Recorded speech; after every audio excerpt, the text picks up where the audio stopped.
आपल्या कुटुंबाच्या सुरक्षिततेसाठी आणि मुलांच्या उज्ज्वल भविष्यासाठी सादर करत आहोत चैतन्य विहार। 8 एकरच्या विस्तीर्ण जागेत सर्व सुखसोयींयुक्त परिपूर्ण असा भव्य एने प्लॉटचा प्रकल्प 30,000 स्क्वेअर फूट मध्ये open space, party lawn, meditation तसेच योगा टेरेस आणि वॉकवे। प्रत्येक प्लॉटला लाईट आणि पाण्याचे स्वतंत्र कनेक्शन आणि स्वतंत्र ड्रेनेज व्यवस्था, स्वतंत्र सातबारा आणि पारदर्शक व्यवहार। संपर्क चैतन्य विहार, मोबाईल 77 70 00 68 70 तसेच 77 70 00 68 71।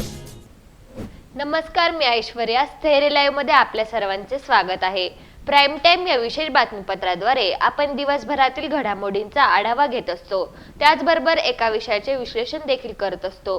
आजचा विषय हा शिखर शिंगणापूर येथे होत असलेल्या श्री शंभू महादेवाच्या यात्रेविषयी आहे। याबाबत आपण माहिती जाणून घेणार आहोत, पण तत्पूर्वी पाहूयात आजच्या ठळक घडामोडी। शरद पवारांवरील हल्ल्यात भाजपाचा हात असल्यास राजीनामा देईन, खासदार रणजितसिंह नाईक निंबाळकर। सत्य परेशान हो सकता है, पराजित नहीं, कोर्टानेच दाखल केला आगवणेंवर गुन्हा, रणजितदादांची माहिती। दिगंबर आगवणेंच्या माध्यमातून रामराजे शिखंडीचं युद्ध खेळतायत, अनुप शहा। श्री संत ज्ञानेश्वर महाराज पालखी महामार्गाचे काम जलद गतीने सुरू, शिंगणापूरला जाणाऱ्या कावडीचे शहरात जंगी स्वागत। या होत्या आजच्या बातम्या। आता वळूयात विश्लेषणाकडे। शिखर शिंगणापूर येथे गुढीपाडव्यापासून सुरू झालेल्या श्री शंभू महादेवाच्या यात्रेचा शेवट होत आहे। मानाची असलेली भूतोजी तेली यांची कावड फलटणहून शिखर शिंगणापूरकडे गेलेली आहे। आज आपण या शिखर शिंगणापूर यात्रेविषयीची माहिती सविस्तर जाणून घेणार आहोत। शिखर शिंगणापूरची यात्रा 12 दिवस चालते। यात्रेची सुरुवात गुढीपाडव्यापासून म्हणजेच चैत्र शुद्ध प्रतिपदेला होते। शुभ शकुनाची गुढी उभारून श्री क्षेत्र शिखर शिंगणापूरच्या यात्रेस प्रारंभ होतो। पंचमीला शंभू महादेवाला आणि पार्वती मातेला हळद लावली जाते। अष्टमीला रात्री 12 वाजता देवाची लग्न लावली जातात। एकादशीच्या दिवशी इंदूरच्या राजघराण्यातील युवराज किंवा राजा शिखर शिंगणापूरला येतो आणि देवस्थानातर्फे राजाचा सत्कार समारंभ केला जातो। असे म्हणतात की देवाच्या लग्नाच्या वेळी चुकून राजाला आमंत्रण गेले नाही। राजा रागून घोड्यावरून निघाला आणि तडक शिखर शिंगणापूरला आला। एकादशीचा उपवास असूनही देवावर रागवला आणि कांदा भाकरी खाऊन व पायात जोडे ठेवून देवाच्या लग्नाला आला। महादेवाने राजाची समजूत काढली, राजाचा राग शांत केला आणि राजाचा सत्कार केला। आजही हीच परंपरा राखली जाते। शिखर शिंगणापूरची यात्रा डोंगराच्या पायथ्याशी असलेल्या उमाबन येथे उभारली जाते। या उमाबनात प्रत्येक गावासाठी एक झाड दिले आहे। गावकरी आपापल्या झाडापाशी जमा होऊन यात्रेचा आनंद लुटतात। अशा प्रकारे झाडे नेमून देणारी ही पहिलीच यात्रा असावी। श्री शिखर शिंगणापूरच्या यात्रेतील सर्वात अद्भुत सोहळा म्हणजे पालखी सोहळा। देवाला अभिषेक घालण्यासाठी विविध तीर्थक्षेत्राचे पाणी कावडीतून आणले जाते। बऱ्याच गावातून अनेक कावडी येतात, पण मानाची कावड भूतोजी तेली यांची असते। भूतोजी तेली यांची कावड सासवड या गावातून येते। यात्रे अगोदर ही मानाची कावड सासवडवरून प्रस्थान करते। फार पूर्वीपासून ही प्रथा चालू आहे। देवाला जाताना निसंकोच मनाने जावे आणि मागे काहीही ठेवू नये। ज्याच्या चिंतेने देवाचे दर्शन व्यवस्थित होणार नाही, या विचारापोटी भूतोजी तेली शिखर शिंगणापूरच्या यात्रेला जाण्यापूर्वी आपल्या घरदारास आग लावीत असत। निसंकोच मनाने आणि देवाच्या ओढीने त्यांची कावड द्वादशीला शिंगणापूरच्या पायथ्याशी पोचत असे। दुपारनंतर ही कावड अत्यंत अवघड अशा मुंगी घाटातून महादेवाच्या डोंगरावर चढत जाते। हे दृश्य फारच मोहक असते। सध्या गाड्या मंदिरापर्यंत जाण्यासाठी रस्ता बनवला आहे, पण आजही शिखर शिंगणापूरला येणाऱ्या कावडी धोंड्याच्या मुंगी घाटातूनच वर मार्ग काढतात। मानाच्या कावडी मागे इतरही कावडी मार्गस्थ होतात। पूर्वी जेव्हा भूतोजी तेली पौर्णिमेनंतर यात्रा संपून घरी जातात, त्यावेळी त्यांचे घर व दार सर्व सुखरूप असे। श्री शंभू महादेवाची लीला अपरंपार आहे। यातच श्री शंभू महादेवाच्या चमत्काराची प्रचिती येते। सर्व भाविक देवाच्या या विलोभनीय सोहळ्यात मनोभावे सामील होतात। सर्व बांधव एकत्र येऊन देवाचा हा सोहळा उत्तम रीतीने पार पाडतात। तुम्हीही या सोहळ्यात सामील व्हा आणि देवाचा हा अभूतपूर्व सोहळा, याची देही, याची डोळा पहा, मगच तुम्हाला श्री शंभू महादेवाच्या अस्तित्वाची खरी प्रचिती येईल। कावड सोहळा हा अत्यंत नयनरम्य असतो। कावडी चढवत असताना हलगी, तुरे आणि लेझीम याच्या तालावर अनेक भक्तगण आपल्या नाचताना दिसतात। कावड 6 कवड्यांच्या खांद्यांवरून नेली जाते. पुढे 3 आणि मागे 3 असे 6 कवडी एक कावड घेऊन शिखर शिंगणापूर वाट पूर्ण करतात. मौजे म्हणून कवड्यांमध्ये रस्सीखेच खेळली जाते. कावडीतील पाणी नीरा नदीच्या पात्रातून भरून आणले जाते. या सोहळ्यात अनेक जण कावडीचे दर्शन घेतात. लहान मुलांना कावडीच्या खाली झोपविले जाते. त्यामुळे लहान मुलास देवाचा आशीर्वाद मिळतो अशी समजूत लोकांमध्ये आहे. आजही भूतोजी तेली यांचे वंशज कावडी घेऊन शिखर शिंगणापूरच्या यात्रेस येतात. येताना प्रतिकात्मक रूप म्हणून गवताची झोपडी जाळली जाते आणि नंतरच कावड शिखर शिंगणापूरच्या दिशेने चालू लागते.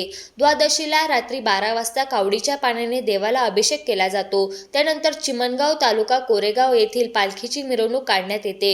या सोहळ्यानंतर श्री शिखर शिंगणापूरची यात्रा संपते आणि सर्वजण भक्तीत न्हाऊन आपापल्या घरी जातात. हे होते आजचे विश्लेषण. आता वळूया सविस्तर बातम्यांकडे. शरद पवारांवरील हल्ल्यात भारतीय जनता पार्टीचा हात असल्यास मी खासदारकीचा राजीनामा देईन असे मत रणजितसिंह नाईक निंबाळकर यांनी व्यक्त केले. पाहुयात. पण सदावर्ते यांनी ह्या जमावाला उपसवलं आणि त्यानंतर हे सगळं झालं. यांच्या मागे कोण असेल असं तुम्हाला वाटतं? याच्या मागे निश्चितपणे काहीतरी षडयंत्र आहे की पवार साहेबांच्या कुटुंबावर हल्ला लोकांना उचकून देणे. पण ते आज सांगणं कठीण आहे की सदावर्ते आहेत की काय. हे चौकशीतनं समोर आल्याशिवाय आपण बोलू नये, कारण अशा प्रकारचे आरोप होत असतात. पण त्यातनं पडद्यामागनं कोण बाहेर येतं हे नक्की पोलिसांना. सगळ्यात महत्वाचं पण हे भाजपचं षडयंत्र असलं पाहिजे. नागपूरमधून फोन सदावर्तेंना गेले होते असं बोललं जातंय. तुम्ही भाजपचे खासदार आहात. भाजपचं जर षडयंत्र निघालं तर रणजितसिंह नाईक निंबाळकर राजीनामा देतात. ज्यामध्ये फडणवीस साहेबांचा कोणाचा हात निघाला अशा पद्धतीने तर मी निश्चितपणे राजीनामा देईन. कारण मला माझ्यापेक्षा जास्त आदरणीय देवेंद्र फडणवीस साहेबांवर भाजपच्या संस्कृती मला खात्री आहे. सत्य परेशान हो सकता है लेकिन पराजित नहीं असे म्हणत खासदार रणजितसिंह नाईक निंबाळकर यांनी दिगंबर आगवणेंबाबत वक्तव्य. दुसरी एक गोष्ट म्हणजे तुमच्यावर आरोप झाले होते. फलटणमधलेच आगवणे यांनी आरोप तुमच्यावर केले होते.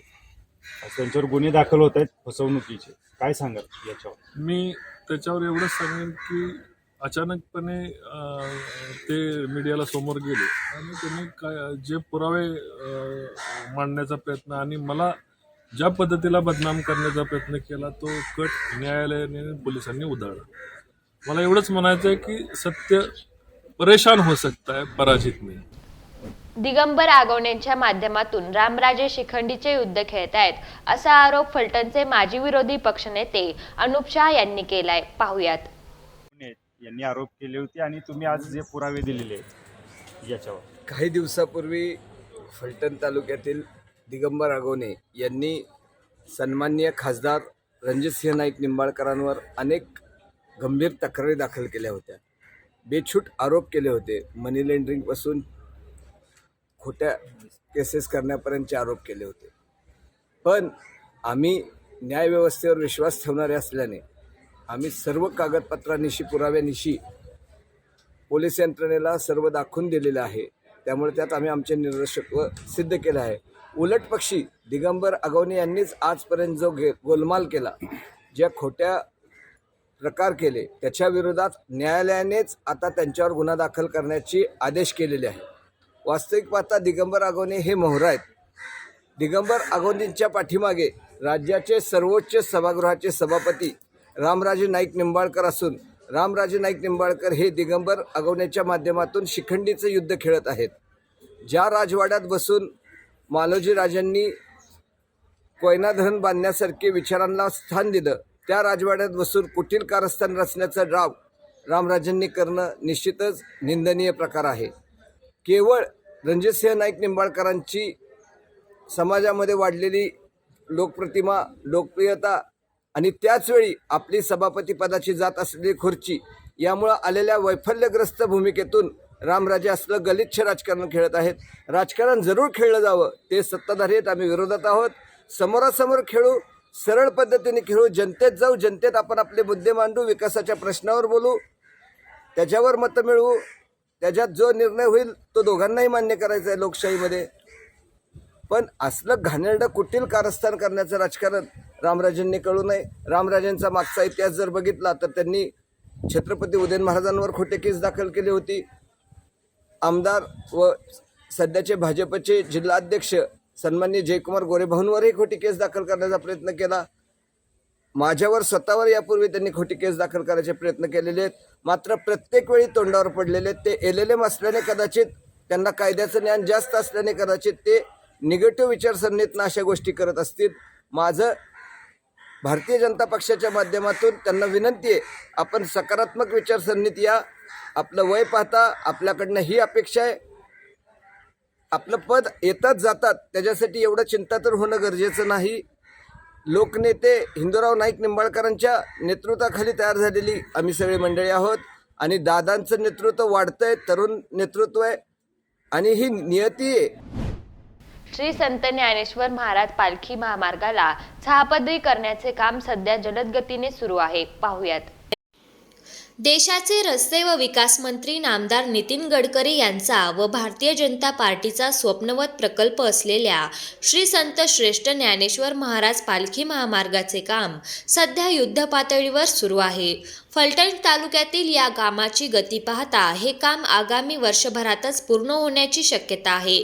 तालुक्यातून हा महामार्ग लोणंद हद्दीवरील सरदेच्या ओढ्यापासून सुरू होतो ते तरडगाव, काळस, सुरवडी, निंभोरे, वडजल मार्गे तांबमळ्यापासून शहराला वेढा घालून बारामती रस्त्यापासून ते थेट पंढरपूर रस्त्याला विडणीच्या अलीकडे असणाऱ्या अब्दागिरे वस्ती येथे मिळतो. तेथून हा महामार्ग विडणी, पिंपरत, वाजेगाव, बरड, राजुरी ते थेट माळशिरस तालुक्याच्या हद्दीवरील साधूबुवाच्या ओढ्यापर्यंत जातो.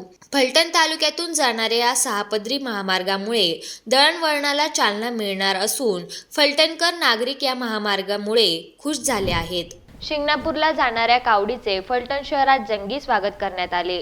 विशेषतः तेल्या भूताच्या कावडीचे फलटण शहरात मिरवणूक काढून स्वागत करण्यात आले. पाहुयात. शिखर शिंगणापूरच्या मोठ्या महादेवाला परंपरागत पद्धतीने जलाभिषेक घालण्यासाठी राज्यभरातून अनेक मानाच्या कावडी शिखर शिंगणापूरकडे रवाना होत आहेत. फलटणच्या भाविकांतर्फे या मानाच्या कावडींचे यथोचित स्वागत करण्यात आले.